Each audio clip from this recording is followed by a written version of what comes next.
Machine design में हम लोग डिज़ाइन ऑफ की चैप्टर देख रहे थे और वो समाप्त हो चुका था। ठीक है, अब उस पर जो है न्यूमेरिकल्स देख लेते हैं। 2 न्यूमेरिकल हमने लिखा है, इसमें पहला देखते हैं। पहला क्या है, एक पट्टा पुली 200 आरपीएम पर 770 किलोवाट शक्ति पारित कर रही है। यानी बेल्ट पुली है एक जो 200 आरपीएम पर चलती है, 200 आरपीएम, और इतना जो है पावर ट्रांसमिट कर रहा है 70 किलोवाट। यह पुली एक कुंजी द्वारा 80 mm व्यास की शाफ्ट से जुड़ी है। ठीक है, कुंजी की लंबाई चौड़ाई मोटाई इतना है, 10 सेंटीमीटर, 2 सेंटीमीटर, 1.8 सेंटीमीटर। कुंजी में उपजे प्रतिबल ज्ञात कीजिए। यानी जो स्ट्रेस इंड्यूस होते थे, हमने जो क्या लिखा था, टाउ और सिग्मा सी, यानी कि जो शियर स्ट्रेस और जो क्रशिंग स्ट्रेस या कंप्रेसिव स्ट्रेस जो इंड्यूस होता है, यानी उपजता है जो कुंजी में यानी की में, उसी को हमको निकालना है। ठीक है, तो पहले का सॉल्यूशन देखते हैं।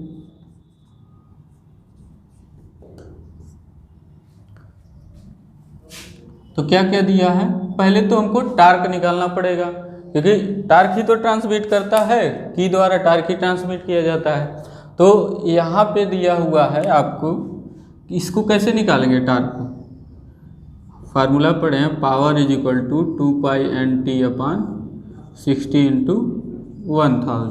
ठीक है, जहाँ T क्या है, न्यूटन मीटर में है, और पावर क्या है, किलोवाट में है। तो यहाँ से T का मान निकालेंगे, तो यहाँ से T निकल जाएगा P × 60 × 1000 डिवाइडेड बाई 2 पाई। ठीक है, अब जो भी है P का मान रख लेंगे, पाई का मान रख लेंगे, और N का पाई जो है पाई को जो है 3.14 रखिए, चाहे पाई जैसे सीधे कैलकुलेटर में रखिए, और N का मान रख लीजिए यहाँ से 200 आरपीएम। तो जैसे ही रख लेंगे यहाँ से T का मान निकल जाएगा, यहाँ T है देखिए, तो पावर कितना है, 70, 60, 1000, 2 × पाई × 200। तो यहाँ से हमको क्या मिल जाएगा, टार्क मिल जाएगा, जो कि किस में होगा, न्यूटन मीटर में होगा। अब हमने फार्मूला क्या पढ़ा था, की में शियर स्ट्रेस का। शियर स्ट्रेस का हमने डिराइव कराया था, क्या डिराइव कराया था, टाउ इज इक्वल टू, यानी ये शियर स्ट्रेस है, यहाँ लिख लेंगे आप शियर स्ट्रेस, यानी कर्तन प्रतिबल इनकी यानी कुंजी में। ठीक है, कितना था, 2T/dlB।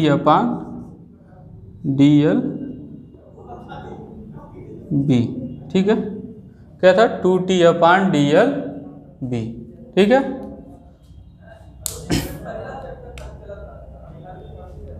अब जो इसमें मान रख लेते हैं, और T का मान, हमारा टाउ का मान मिल जाएगा। तो 2 × T का मान जो भी यहाँ आया है, यहाँ पे रख लेंगे। D का मान कितना है, 80 mm।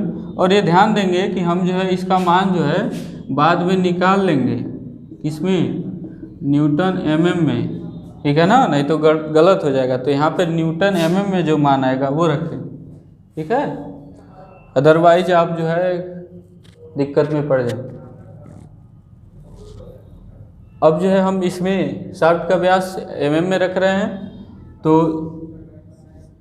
की का भी जो लंबाई चौड़ाई मोटाई जो भी रहेगा उसको हम किस में रखेंगे, mm में ही रखेंगे। तो लंबाई कितना है, 10 सेंटीमीटर, तो mm में कितना होगा, 100 mm।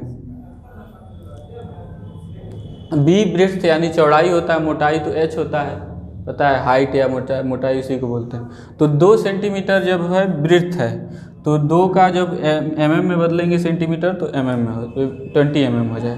तो यहाँ से हमारा क्या मिल जाएगा, टाउ का मान मिल जाएगा, जो कि Nm/mm² में होगा, क्योंकि mm में हम रखें।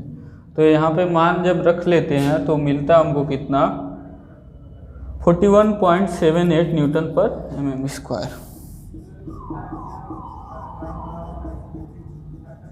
ठीक है, इतना हमको मिल जाएगा, ये हमारा टाउ है। ठीक है,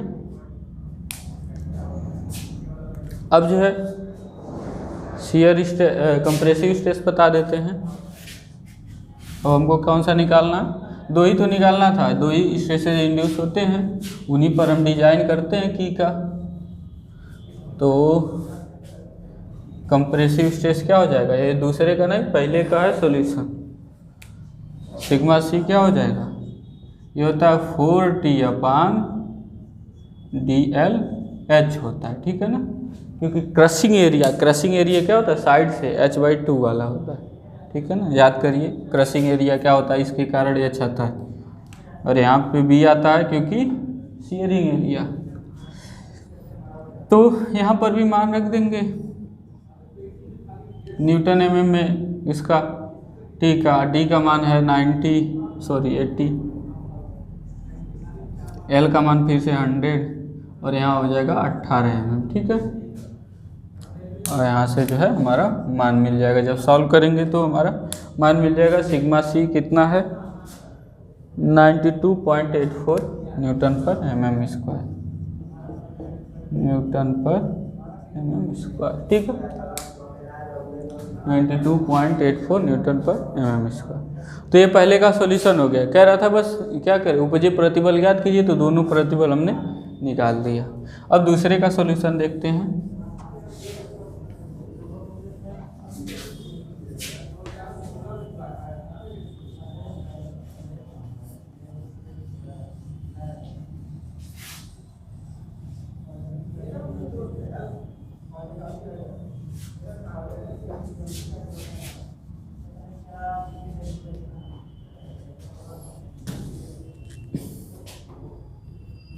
दूसरे का सॉल्यूशन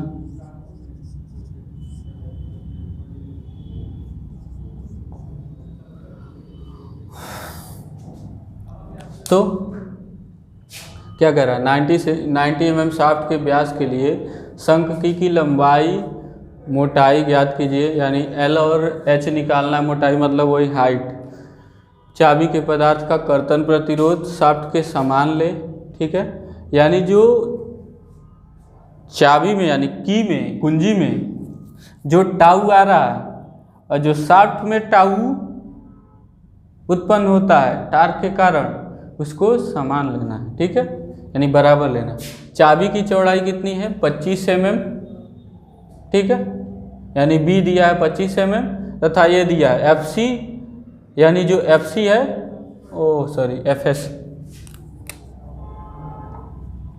FS यानी डिप्लोमा के बुक में F से दिखाता है, यानी इसका मतलब शियर स्ट्रेस जो कि टाउ होता है, एक्चुअली में tau is equal to 0.4 FC दिखाया, यानी कंप्रेसिव स्ट्रेस जो कि सिग्मा सी हमने बताया था, ठीक है। तो ये दिया हुआ, ये रिलेशन दिया हुआ है, और एक चीज़ और रिलेशन दिया है कि जो टाउ जो इंड्यूस होता है शाफ्ट में टार्क के कारण, जो हम पढ़ते थे 60T/πd3, वो जो है इसके स्ट्रेंथ के इक्वल हमको लेना है, ठीक है। तो इसको हमको सॉल्व करना है, क्या निकालना है, L निकालना है और क्या निकालना है, H निकालना है, ठीक है। चलिए तो आगे बढ़ते हैं। तो सबसे पहले हम वो ये वाला लेके चलते हैं, फिर इस वाले को लेके चल के हम सॉल्व करेंगे, ठीक है। तो हमसे क्या करा है कि अब देखिए ध्यान से कि अगर हम लिखें शियर स्ट्रेस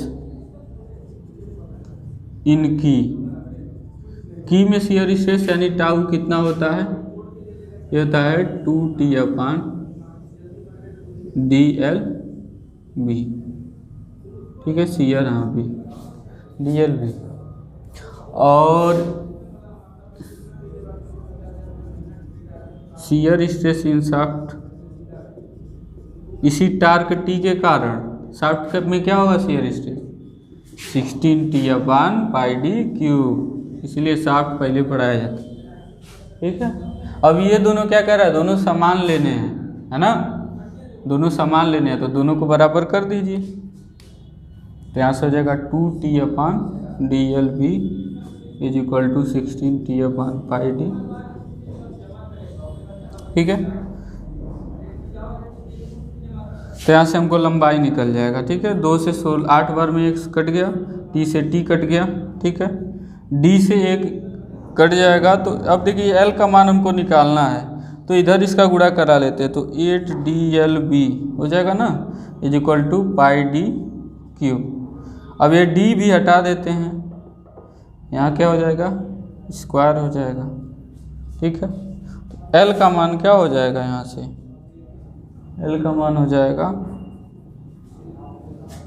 यहाँ पे लिखते हैं, L का मान हो जाएगा यहाँ से pi D square upon B, 8b, ठीक है।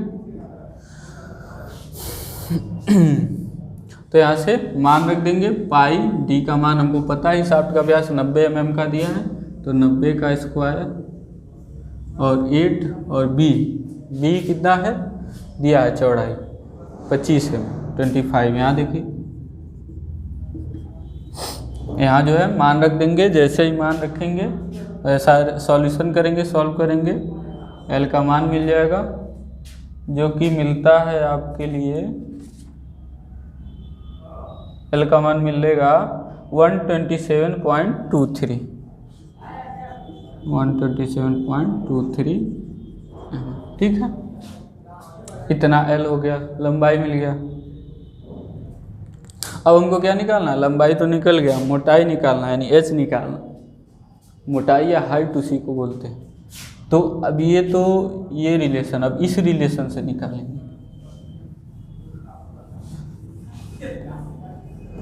तो हमारे पास रिलेशन क्या दिया हुआ है, रिलेशन दिया है tau is equal to 0.4 sigma c. Tau का मान क्या होता है,